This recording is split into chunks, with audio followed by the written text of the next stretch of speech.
Hello, everyone. This is Stuart with Global AgriTrends. It is good to be with you all today. I miss the days when we can meet face to face and shake hands and talk.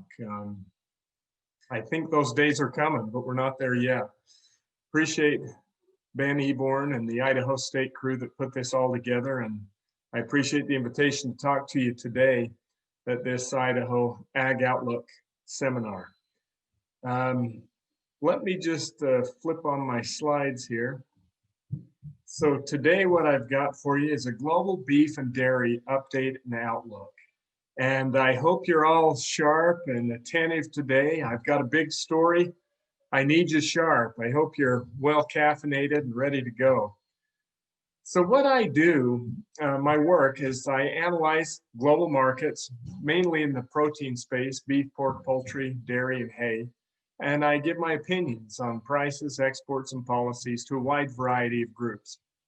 We have clients all over the world, traders, importers, banks, processors, etc.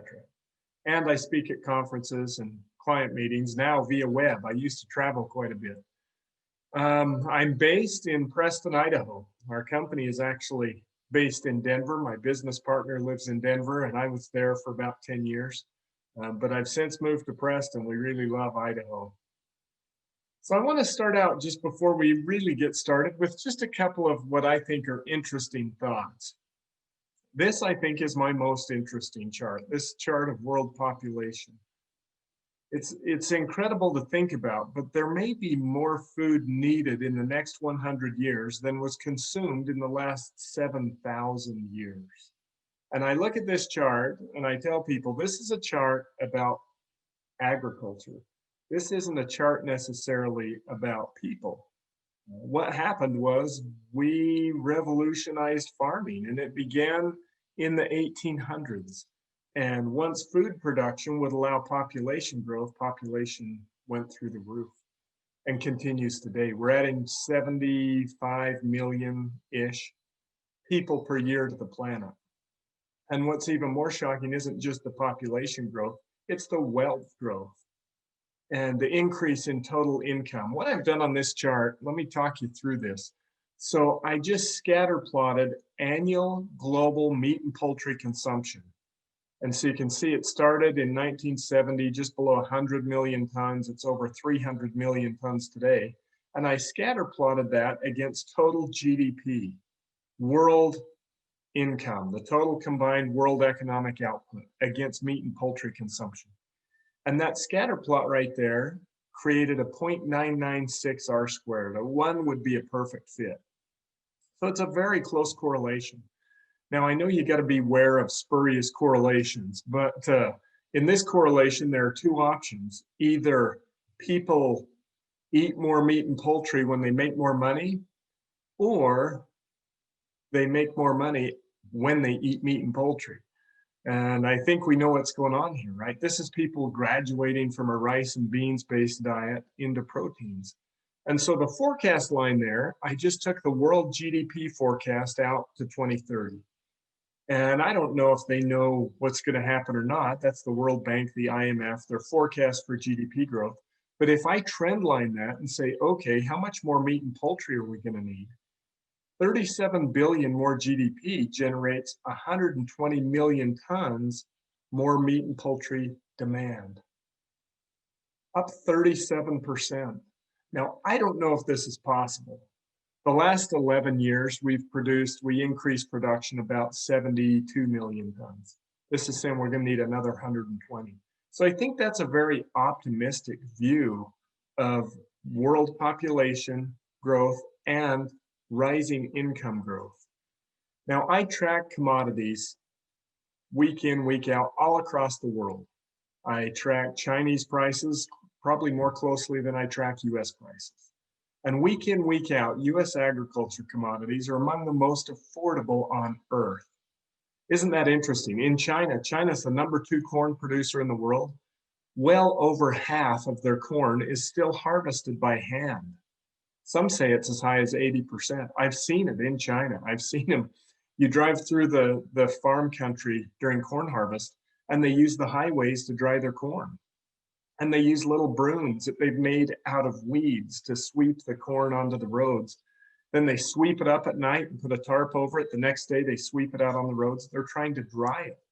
They dry their corn on the highways. You have to drive off the highway to go through the villages because the highway's covered in corn. And even with that Stone Age production system, we're still cheaper. And it's because of productivity. Productivity is the most powerful force in the world today when it comes to feeding people, ensuring social stability, right? Here's a chart of global dairy efficiencies. Take a look at this. The US and EU have 14% of the world dairy herd, 14% of the dairy cows on earth. They produce 43% of the world's milk with 14% of the cows. Now look at Brazil, India, China, 73% of the world dairy cow herd, and they produce only 37% of the world's milk. And so when we think about global population, some people say, we're all gonna die. And they're right, we are all gonna die, but we're not gonna starve to death because of this chart right here. And it's similar for hogs, for beef, for wheat, for whatever it is. All you got to do is spread productivity around the world, and we can produce way, way, way more food actually with the same resources. I've done the math. I did a project on that one time for a company. We froze the resources. We even shrunk the footprint of agriculture, and we still had abundant supplies to feed 9 billion people by 2050.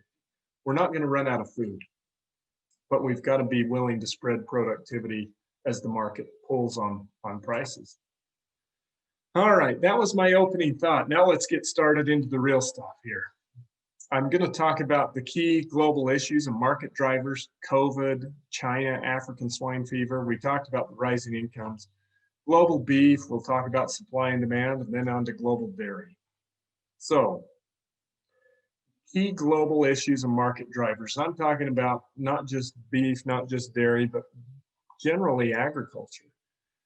COVID and protein markets. This has been enormously frustrating for any ag economist. Here's the problem. When we forecast prices, it's a function of estimating the supply curve and the demand curve, and where they meet is the price. And so in agriculture, typically the assumption has been very small demand changes. We leave that demand curve alone. And we say, okay, if we can predict yield and acreage of US corn, we can guess pretty well on that supply curve where we're going to be. Then we peg it against that stable demand and we pick a price. And so if you can forecast acreage and yield, you're going to be very close on where prices can be. All of our agriculture data is generally supply data. The hogs and pigs report, cattle on feed, acreage, USDA yields. That's how we do this. The problem now is, here's what COVID has done. It's caused unprecedented shifts in both supply because of sick workers in the packing houses, those kind of things. We've had massive supply disruption, but we've also had massive demand disruption. And so when both of those lines are moving, that supply line and the demand line, good luck forecasting prices. And so we've entered a time period of enormous uncertainty about where prices are going to be as we flip the calendar here into 2021. Who knows, right? Because we've had two major shifts in both supply and in demand. For the protein space, beef, pork, poultry, there's really been three key impacts from COVID. One, the consumer shift from restaurants and food service over to retail. We closed the restaurants and forced Americans to actually go to the store, shop, and buy their meat, take it home and cook it. That's a huge shift. April, food service traffic fell 43%. That's restaurant traffic. We saw things like steak cuts, tenderloins, ribeyes, bacon, butter, cheese. All of those things fell. Hamburger prices went up. Consumers shop differently in the grocery store than they do at the restaurant. You go in the restaurant and you go, wait a minute, a steak is $14 a pound and hamburger is $4 a pound and a pork loin is $2 a pound. You don't make those decisions when you're looking at a restaurant menu. And so we've had a major shift on the product side. Then we had the sick employees in processing plants, and we still do today. We found out that human labor is the weak link in the chain. It completely crippled production. We went weeks with 40% of our beef and pork processing capacity closed, simply because we didn't have the labor. We have those plants running today, and they're running near capacity. The problem is we don't have any extra labor. So all the value added trim, not happening. We're not boning out pork loins or hams even. You look at the price of bone-in hams versus boneless hams, it's an incredible spread because we just don't have the labor. We're using every body we have to keep animals moving through the plant. And so we're not doing the value-added processing that has an impact on prices all the way down the chain. And longer term, what happens to demand? We're in a recession. We have unbelievable unemployment. There's fear, there's concern. We're continuing to see lockdowns. How is that going to affect the markets? Those are the three key things I think we've seen this year. Now, overall, it hasn't been a disaster, but it's just been different. Here's one way it's been different. There's retail and food service spending. This is Americans buying food. Look at that. I mean, those lines are not set to converge anytime soon. We'll see what happens by the end of 2021, but that's a major shift. And as we all learn, think about what you learned in college. Your food budget goes a lot further when you buy your food in a grocery store than when you eat out every night, right? And so Americans have had a little bit of a budget boost by buying their food in grocery stores more so than in restaurants. Here's what happened in the beef markets. There's our weekly beef production. You can see there in April, we took that production down. This was sick workers in the plants. We were running 550 million pounds a week. Look at the trend above year-ago levels. Boom, plants close. We cripple production. There's a run on product at the store. People go crazy. And look at this chart at the right. I think this is one of the most shocking things we learned from COVID was consumers will pay way more for beef than any of us realized they would if they think we're running out. That's the weekly cutout. On a daily basis, that thing hit $4.75 from $2. We were $2.20 on a cutout. Beef went to $4.75. No other protein. Pork didn't do that. Nowhere near that high. But boy, when Americans thought that they were not going to have enough beef, shell out the money. And I think that's very telling to us of the durability of beef demand. I think beef demand has been actually quite durable through COVID, surprisingly so, even with the restaurants closed. Okay, so here's my comic. This is the fire, right? The wildfires, COVID-19. There's the plane flying over. That's the Congress flying over the fire. And this comment there is, that strange looking fire retardant. The reply is, it's money, right? And that was Congress's response. We'll put out this thing, we pour enough money on it, we put it out. Well, that's not truly how it works, but Congress did pour a lot of money on the market. It's unbelievable, over $2 trillion of stimulus. It's incredible what that has done, especially in economies like Idaho that haven't shut down. The states that are in shutdown, it's been pretty tough. But the states that have tried to remain open, it's almost like a sugar high in the economy. Take a look at this on a national basis. TSA checkpoint travelers. This is late November versus a year ago. 65% fewer travelers in airports. Movie theater ticket sales down 93%. Hotel occupancy down 29%. We're now only 47% occupied on hotels. Gasoline consumption, though, is only off 9%. Now, it bottomed at 48% in April. But a lot of people, because they can't travel via plane, are traveling via cars. And so fuel consumption hasn't dropped or has recovered quicker, I guess. Here's the continued claims, unemployment. Take a look at this. Continued claims means this is someone who filed a claim for unemployment and then came back the next week. This is how many are multiple week people seeking unemployment benefits. And if you look at the 2008 recession, it took 5.5 years to get unemployment back to where it was at the beginning of the recession. Now, you can see what's happened here, right? The shock of COVID was pretty severe. We had unemployment over 24 million in the US. but now we're back down to 5.7. And this thing's going to tail off somewhere. It's not going to quickly go right back to where it was. It's going to take time. It just takes time to get this moving. And it's hard to do when you've got some of these big high population states like California imposing lockdowns. The economy has no chance under a lockdown. And so this is going to continue. Now, when it happened, part of the stimulus was everyone who's on unemployment gets an extra $600 per week, $2,400 a month. I knew people that were begging to get laid off. And you know why? Because what that means is this is going to be the best summer ever. We're going to buy a boat. We're going to buy a side-by-side. I'm getting unemployment plus $2,400 a month extra. That has an impact on all markets, even on your beef market. They ended that July 31st. Here's a post I found on Twitter. Last steak before they cut my unemployment, right? This is real. That had a real impact in the markets. What about vaccine? We're heading down the road here towards the end of COVID, and it cannot happen too soon, in my opinion. There's going to be 3 likely options. They're going to begin distribution this month. How fast can they do this? For the highest risk, pretty fast. Consider this, the deaths from COVID right now are around 271,000. 39% of those deaths came from the 2 million people living in long-term care facilities. 39% came from 2 million. So you can vaccinate that group pretty quick.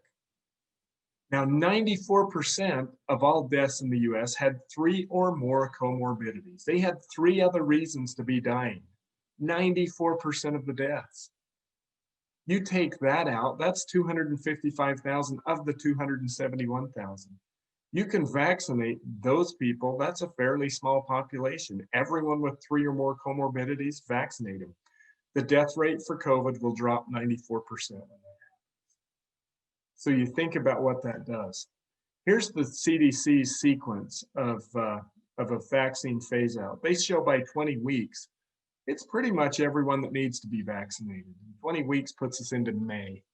And so we're going to see things change, I think, fairly quickly here in the first 5 months of the year, barring some weird phenomenon or vaccine failure, which I really don't foresee.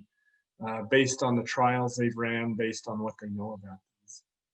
Things are going to change. And we're not going back to normal, but we're going to get closer to normal. All right, let's shift gears over. Another major ag megatrend, China. That chart on, or that picture on the left, I just got that last week. December 7th was the article. Flush with cash, China's hog producer builds the world's largest pig farm.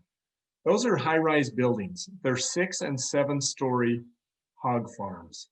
There's 21 of them. They have their own feed mill. They have their own processing plant. Unbelievable, right? 87,000 sows. Now that is enormously risky, and I'll talk about why here in just a minute. The chart on the right of the picture, that's from The Economist. Xi Jinping is he the reformer he says he is? And the big story, or the big change in China is always going to be based on land and farming.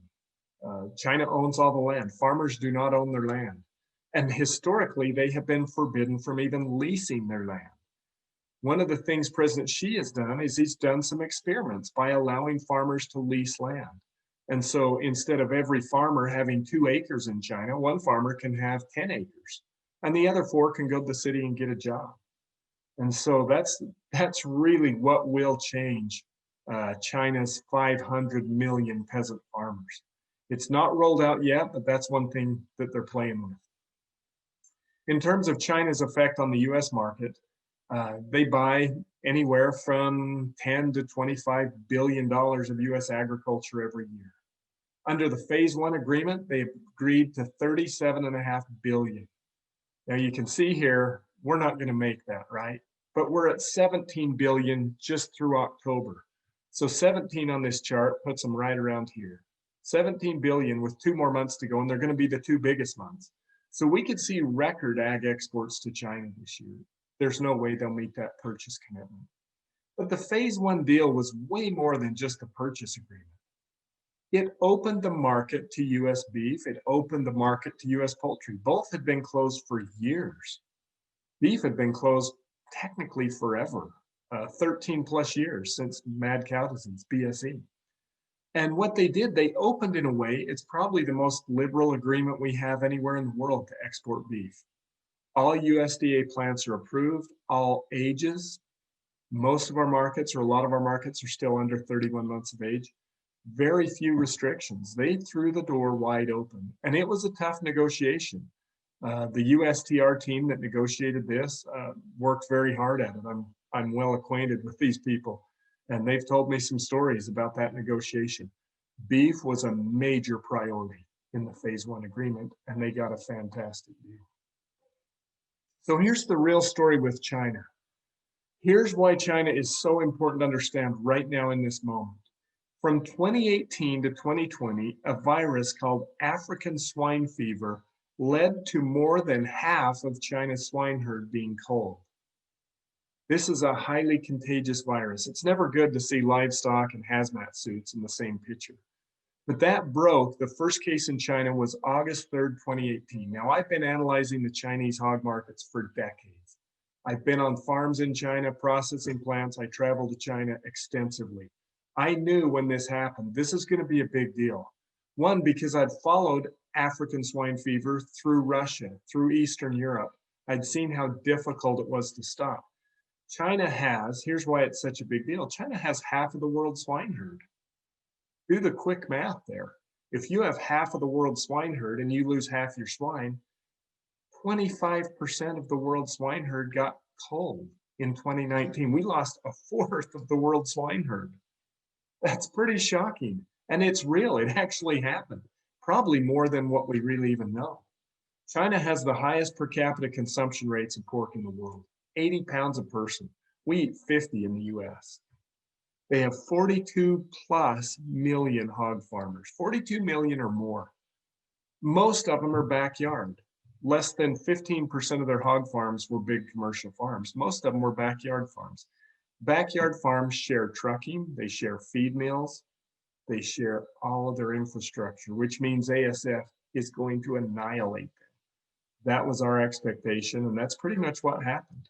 Very fragmented industry. So just a brief on ASF, why African swine fever really is a protein game changer. It's a very hardy virus. It's hard to kill. It can last up to 3 years in frozen meat and still be active. Has no human health risk. There's no concerns for humans. But when it gets in the meat, in China, they're feeding food scraps back to hogs. That was a major point of reinfection. It kills 95% of the hogs infected. The way you know you have ASF is you have dead hogs, and it happens very quick. And there is no vaccine. So think about what that means in the Chinese hog sector. 75% of the world's hogs are now threatened. Half were in China, 25% now in Europe. They're battling ASF as well. This is crazy, right? This is a huge factor. Here's why we're talking about it in a beef and dairy presentation. China's pork supplies represent 20% of the total global protein supply. Anything that affects Chinese pork will affect all global protein, and it has. The losses in China and Vietnam, massive. So here's our take. Our take is in 2020, China lost 24 million tons of production. 24 million tons of pork. All of the imported, exported pork on earth is about 8 million tons a year. So what does that mean? There's no way to fill it. There's no way you can fill that lost supply. You can't go get it. And what it really means is someone's going without pork. And so Chinese hog prices are now about 4.5 times the US hog price. Through the roof, right? They're paying more for pork than we ever dreamed possible, but it's the market rationing a very small supply. So that drove the sharpest supply gap in 2020. The recovery will lead to increases. Hog margins were over $350 per head for over a year. That's how high the prices were. US hog margins, 20 bucks a head is a great year. They've been over $350 in China. Muyan, the company that built that big hog farm that I showed you, they reported profit from January to October of this year of over 3 billion US profit farming hogs. The big guys can get biosecure, the little guys, not so much. Little guys are still well more than half of their production. So they're not going to recover for years until a viable vaccine is out there. You can see the import level is still way bigger than it was. Imports are not going away. China's importing 5-6 million tons a year of pork now. That has a big impact on the beef markets, on the poultry markets, on all markets. The imports are going to remain large. So here's how much they're buying. This is global beef, pork, and poultry imported into China. You can see there, 2018, they bought 10 billion from the global markets. This year, it'll be 31 billion. China, in 2 years, increased imports by $21 billion. That is a huge influence on the global markets. Here's the biggest impact. I talked about ASF in human food waste. You can't refeed human food waste or you're going to reinfect the herds. So the Chinese government banned it. Not only did they ban it, the farmers shunned it. Do not feed food waste. You're going to reinfect and your hogs are all going to die. So what does that mean? 30 million metric tons of Chinese hog feed has got to be replaced. That's how much food waste was going into the Chinese hog sector, 30 million tons a year. What do you replace it with? Corn and soy meal. Okay, Chinese corn prices are now 30% above a year ago, have been for 2 months. They're scouring the global markets for corn, sorghum, feed wheat, barley, anything right now. They're trying to tell the world we have plenty of corn. They came out this week and said, oh, we have tons of corn. They're quietly buying everything they can find. They have a problem, but they're going to be the last ones to admit it because they know what the world does to them when the world thinks they're out of corn. Little bit of price gouging, right? Brazil's midsummer drought, it's middle of the summer right now in Brazil, their drought has gone from bad to worse to terrible. They are the major global supplier of corn and soybeans to China. What does this all mean? We'll talk a little more about feed prices going forward. So let's shift over and talk about beef. Here's the global beef prices, pork prices, poultry. These are monthly prices on a global basis. What's happened there? I mentioned beef demand. Beef demand has been phenomenal. 3 billion middle-class consumers are now entering the market. That's from 2014 to 2030. We're going to add 3 billion to the global middle class. That's 10 times the size of the United States. These are consumers that have cell phones, that have a car, that buy their food in a grocery store. 3 billion is the increase. I think beef is the major beneficiary. Pork and poultry, you can look at those spreads, they have struggled. Look at 2020. Everybody's went lower, but beef has actually trended higher in the back half of the year, even while pork and poultry went lower. Global beef demand is very favorable going into 2021. Here's one reason. Look at the global beef cow herd. Remember the 2015 calf prices, $2.80 a pound, $3 a pound for calves? You can do that. You just got to cut the global herd and go 8 years with no increase in beef cows. You cut this global herd and it takes years, but the market will find you. Look at where we're at right now. We're looking at 4 years into 2020 of flat global beef cows. The US herd is in decline. Australia's herd has been severely drought reduced, 25%. I think Brazil's cow herd is turning lower next year. We'll talk a little bit about that in the future here. So what does this all mean? It means the winds are blowing in the sails of the global beef market. Supplies are relatively tight. Not only are supplies tight, let's talk about demand. Look what's happened with China and beef. This is global beef exports to the greater China region. That means China, Hong Kong, Vietnam. Unbelievable. They're going to hit $16 billion of beef imports this year. And the US is a small piece of that. That's mainly Hong Kong. But China just opened to the US. The US is going to be bigger than Australia next year into China. $16 billion. This is more than doubled in 4 years. We've added, China went out like a big vacuum, found another 8 billion in global beef in 4 years. Incredible, right? It's focused mainly on the Southern Hemisphere, but a rising tide lifts all boats. And not only that, the US is in the club now. We get a ship to China. The market is wide open. It's only been going for about 4 months right now. We've just started about 4 months. And the chart, if you look at weekly beef shipments to China, the chart looks like a rocket taking off. We're now sending cow cuts, old cow beef, just because it's price competitive. And so this market's going to grow. I told you the market's wide open. No ractopamine, that's the only holdup, which has not been a problem for us yet. That's a feed additive, Optiflex. Maybe you've heard of Optiflex. Cattle and Optiflex can't go to China, but everything else can. I think you fast forward this 5, 10 years, China is going to be our number 2, number 3 market. Incredible demand. The Chinese beef demand is crazy. It's a whole different topic we could talk about. They're traditionally pork eaters. They love pork. They've learned to love beef. You go into the malls in Beijing, every restaurant has pictures of white fat beef in the window. Now, they're not serving white fat beef because that's grain fed and it only comes from the US, Canada, and a little bit of Australia. But that's what they're saying they're serving. They all want white fat beef in China. The demand is going to be incredible. Here's another factor. Our biggest competitor in the global markets is Australia. Look what's going on in Australia. I mentioned their drought. They liquidated 22% of their beef herd over the last 4 years, 5 years. They're now restocking. It's raining in Brazil. They're all trying to restock the herd. Therefore, the kill has fallen 30% in 2 months. Packing plants are closing in Brazil because there's just no cattle. And so what happens when that supply goes down? The price goes up. Australian feeder cattle are the highest priced feeder cattle on earth today. So what's happening in Japan and Korea? Aussie beef prices are in very short supply, or the supplies are very tight of Aussie beef and the prices are through the roof. We're going to have a very good year exporting beef to Japan and Korea and China and Taiwan in 2021 because Australia has very high prices and very tight supplies. Let's flip to the southern hemisphere. Let's look at Brazil. Here's Brazil's beef exports. What's the big driver there? China.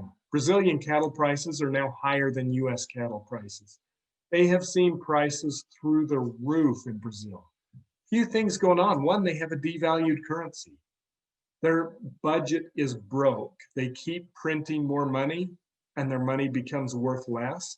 And so if you're China trying to buy beef, every time that Brazilian currency falls, that beef gets cheaper. Not just beef, corn, soybeans, poultry, pork. Brazil has become the bargain supplier of all ag commodities because of their collapsing currency. But here's something else to think about. It's not just currency.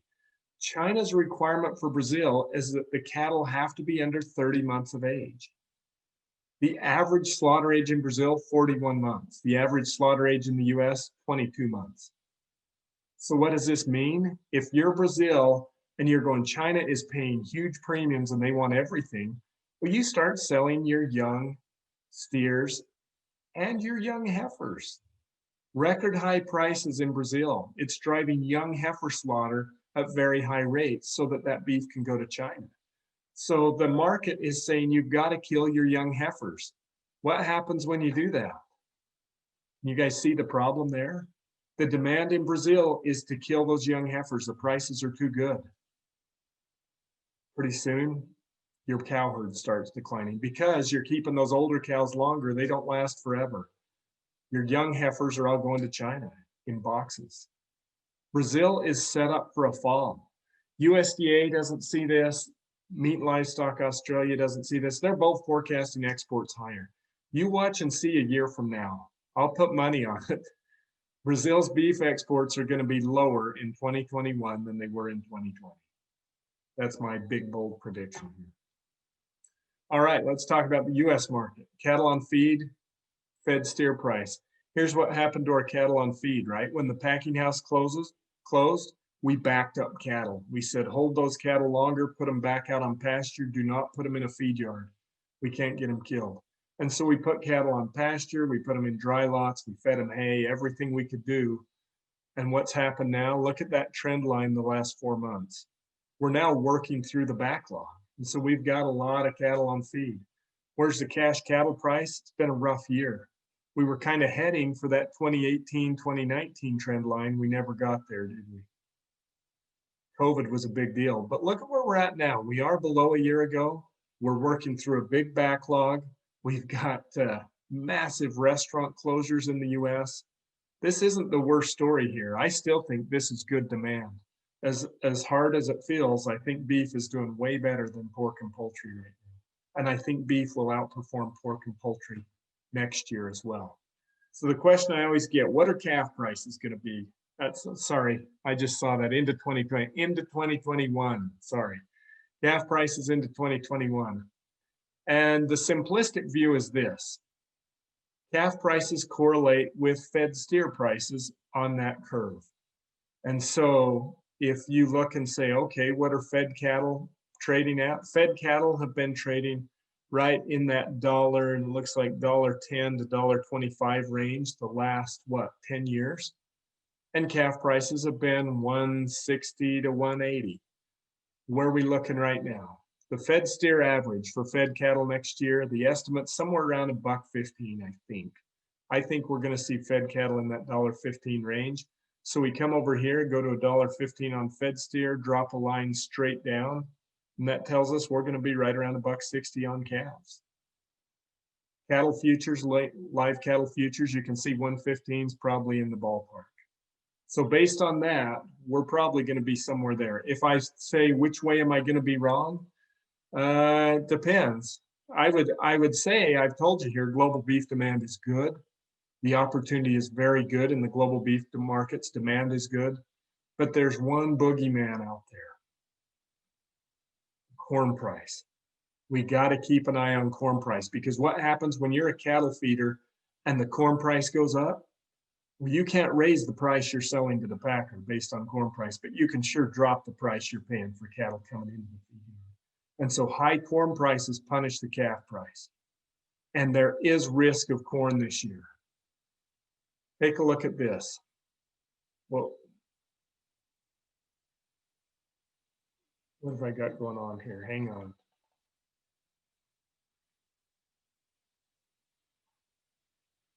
Well, you can see a zoomed in view of what we're looking at. Let me escape here. Okay. So, of all the scary charts, I don't know if this chart looks scary to you. This is from a renowned agriculture weather forecaster, Dr. Art Douglas. Dr. Douglas does a lot of work in the global agriculture world in forecasting weather. The gray area is land, the colored area is ocean. This is the Pacific Ocean. Our weather is formed by the sea surface temperatures in the Pacific. That's what creates the US jet stream. So what Dr. Douglas checks here is the change in the temperature of ocean water versus prior years. And what he's showing right here in the North Pacific, that water isn't warm, but it's warmer than its average. The water on the equator isn't cold, but it's cooler than its average. So when you have cool water on the equator, warm water in the North Pacific, you have a La Nina. This is a La Nina. Now, if that rings any bells in your mind, La Nina leads to drought in the US. And this is one of the most severe La Ninas Dr. Douglas said he's seen in decades. Now, there's about 5 months where this can change, and it could shift in the next 5 months. But if it doesn't, it's going to strengthen and lengthen the current drought we have now in the US West, in the Intermountain West, and it could lead to drought in the Midwest in our corn crop. It's causing massive drought right now in South America. Cool water off the coast of Chile, warmer water off the coast of Argentina says drought. And Brazil is in a pretty severe drought. Now keep in mind, Brazil is a major corn and soybean exporter. Chinese demand for corn is very strong. Global supplies of corn are facing drought. So dial that in. When I say what are calf prices going to be, corn could upset the markets next year. All right, let's talk about dairy. The story you always hear in the US dairy markets is soy milk, right? Or almond milk, or all of the, you can't even call them milk. And I agree with the dairy sector saying you shouldn't be calling them milk. The US dairy sector has funded the promotion of the use of the word milk for decades. You can call them vegetable beverages or whatever you want, but we hear about the huge increase in vegetable beverages And we hear about the decline that Americans are drinking less and less milk. Well, that's a tough bit of news if you're in the dairy business. Let me show you this a different way. Now, a pound of milk is different than a pound of cheese, right? Here's the US dairy consumption on a per capita basis, milk equivalent milk fat basis. So if we turn that cheese back into fluid milk, here's what it all looks like. Americans are drinking more milk every year. They're just not drinking it as fluid. The fluid milk is going down, but they're eating more cheese. They're eating more yogurt. They're eating more butter. Some of those things are increasing. This is the same data set. On a per capita basis, Americans are eating more dairy every year, trend line. So don't buy into the story that almond milk is going to destroy your future. It hasn't yet. China was a key driver of the global dairy markets back in 2014-15 when we saw that huge run up, the bullish markets in the dairy sector. Look at what's going on in China right now. This is pounds of milk per cow per year. They were at 8,300 pounds. Look at that. 15, 17 years, no increase whatsoever.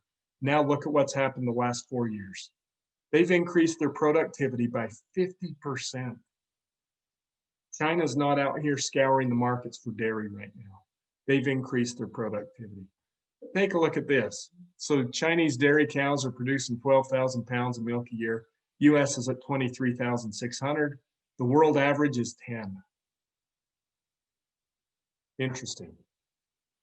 Here's a chart, year-over-year change in global dairy prices. This is off the Global Dairy Trade Index. So they index a price. I run that price and say, what's going on here? It says volatility is declining. We used to have huge shifts in global dairy prices, but what's happening? I just think that's interesting. It sure doesn't feel like that here.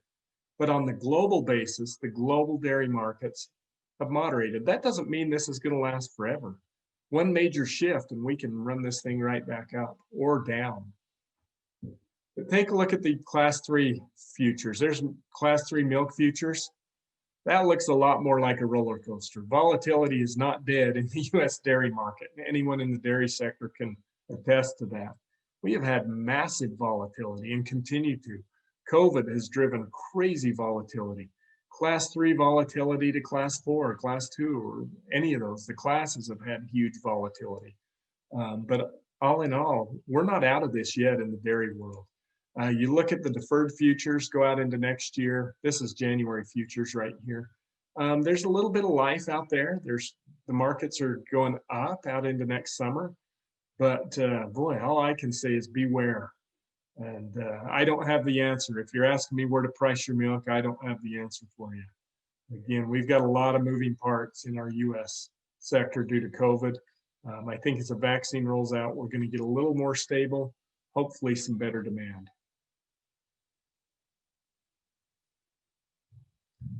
Just a glimpse into the future. I guess one of the purposes of my life is to keep breathing optimism into the US dairy sector, okay? And I think there are reasons for optimism. This is the same chart I showed you before, global GDP, except this is dairy, before I showed you meat and poultry.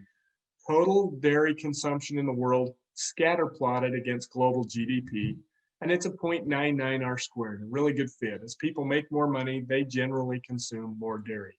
I run that GDP forecast out to 2030, and what does it tell us on dairy? 37 billion more GDP creates demand for 187 million tons more fluid milk.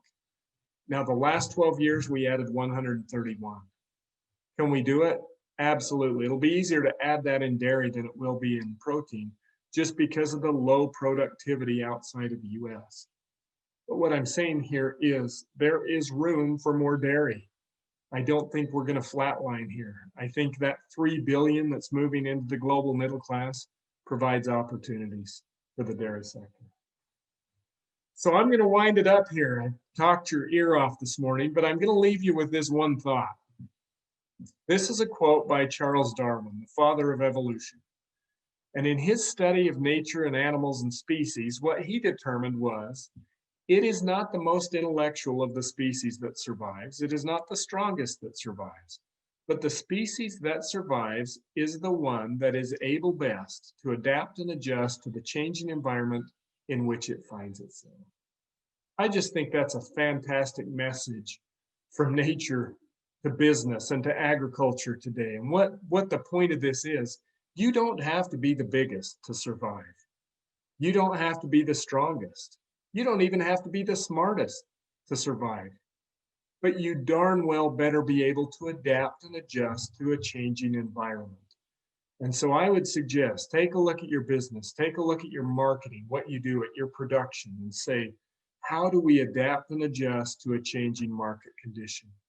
Just because grandpa did it that way and dad did it that way doesn't mean that I'm going to do it that way or my kids are going to do it that way. Things change. We live in a changing world. And if you're going to survive, you've got to be able to adapt. So with that, I will wind it up. I appreciate the opportunity to speak to the group here at the Ag Outlook meetings today. And I wish you all a Merry Christmas, Happy Holidays, and look forward to a better 2021 than 2020. Thank you.